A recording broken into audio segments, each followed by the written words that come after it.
Hey YouTube, thought I'd do a video of some of the scrap I've been collecting.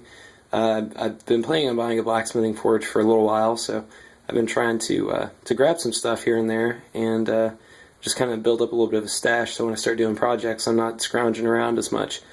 I got this from work actually. This is just a piece of scrap steel, and we're doing a dam project right now, and this is a piece of 18 bar rebar.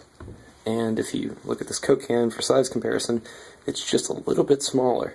So you can imagine what a 40, 50 foot piece of that is like when you're trying to move that around and crane it. So it's not too fun to work with. But I found these. I found these machinist clamps, I guess, is what they are. This one's actually all there, and they look really well made. There's just a little bit of surface rust, not too much. I cleaned them up and oiled them up a little bit. And this one, yeah, I couldn't find a screw for it, so I figured this is pretty decent tool steel, so I might be able to end up using that for something along the way where I really want some good hard steel. I found this one as well, but I really don't think it's as high of quality. So this is a C-clamp. I actually got this one from work. We were just chucking it in a dumpster because we'd bent the threaded portion, and I mean it's pretty big. I mean, that's a tire iron, and that should give you some sort of an idea of how big this thing is. So yeah, it was just gonna go to be melted down anyway. So I figured I might as well do it and make something cool out of it. So there was a trunk in my shop when we moved in. The owner hadn't really cleaned out, so I started digging through it not too long ago, and I found some of these tire irons and some of these masonry bits. And, well, that's what I'm assuming they are. But to me, they just look like steel. But I really don't mess around with masonry, but I figured these are some pretty decent steel, too. So I found those, and I found a broken threaded shaft at work. So, you know, once again, I'm not too in-depth on metallurgical study, but I'm assuming that if it's threaded and it's old American steel, then odds are it's probably pretty decent steel, and I'm willing to take a good bet on that. But I've just been digging through there. I found some punches, some old punches and some old chisels, and the edges aren't really that true. I could probably put them on a grinder and clean up the bevel, but I might just go ahead and use those for a project and buy a little bit of a better set. So I skimmed through on my last video on blacksmithing tongs, and I wanted to mention I bought these, but I never really figured out what they were. They had this chain link piece on the bottom, and the guy was selling them as a pair of Klein like lineman tool pliers. But when I saw that link, I've seen quite a few blacksmithing tongs that have this link to hold the work in the tongs, and he was going by Klein because inside of it, you probably can't see this at all, but there was an E-in and Sons mark, and that was all that you could make out. And I've scrubbed it with some steel wool, and I've tried, you know, a wire brush a little bit, and I can't make it out any further. I know it'll work really well for holding smaller round stock, especially if you're drawing something out and you're maybe trying to curl it. I don't know, but you know, I'm only in it for a couple bucks, and you know, I thought it looked pretty neat, so I picked that up, and not to worry too much about that. My forge, I guess I'll finally go ahead and show you guys the forge.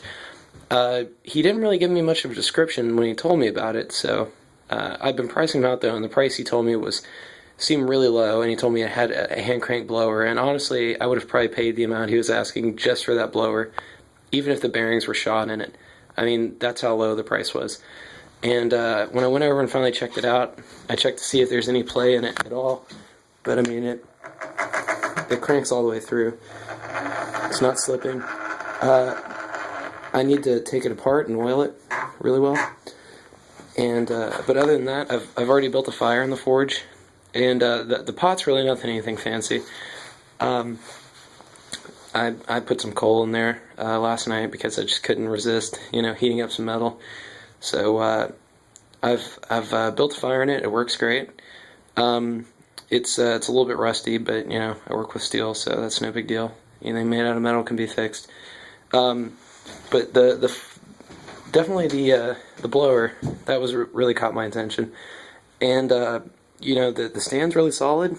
It supports it well. The triangular frame, so you know, I'm really happy with what I put into it, and I mean, I can easily get my money back out of it if I have to, or if I upgrade. So it is a smaller unit, but for me that's perfect because I'm not a full-time blacksmith, so that just means less coal to use. And I'd actually priced out buying the parts and doing a brake drum forge, and you can do it for about $50, but I wasn't really much above this, so I wasn't above that a whole lot with this. And you know, I came out with a hand crank blower, so I kind of like the idea of setting up and not needing power. So I thought that was really neat. But I saw these when I was in Philmont, New Mexico at the Boy Scout High Adventure Camp, and we got to do a little bit of blacksmithing, which by that I mean we assisted the blacksmith. And ever since then I've just kind of gotten really interested in it. But it's a Buffalo forge made in the USA. You don't see that anymore. But yeah, it works great, and I couldn't be happier with it. So all I gotta do is get an anvil. And I got a piece of railroad rail from work, probably about a 5-foot section, and I started cutting on that and grinding on it to make it more of an anvil-shaped object, as I've heard some people describe them. But you know, and that'll work just fine while I'm waiting to get a real anvil. But I'm really happy. I'm not into this as a hobby for a whole lot of money. I mean, you can spend a whole lot more money and get a whole lot less, you know, to actually show for it. So, you know, the guy even threw in the bag of coal. So, tracking down this Pocahontas seam number 3 coal, that might be a little bit tougher than I think right now, but there are some coal distributors. I just don't know if they carry coal distributors in my area. I just don't know if they carry that particular type of coal. But the blacksmithing manual I've got has the exact specifications what you're looking for.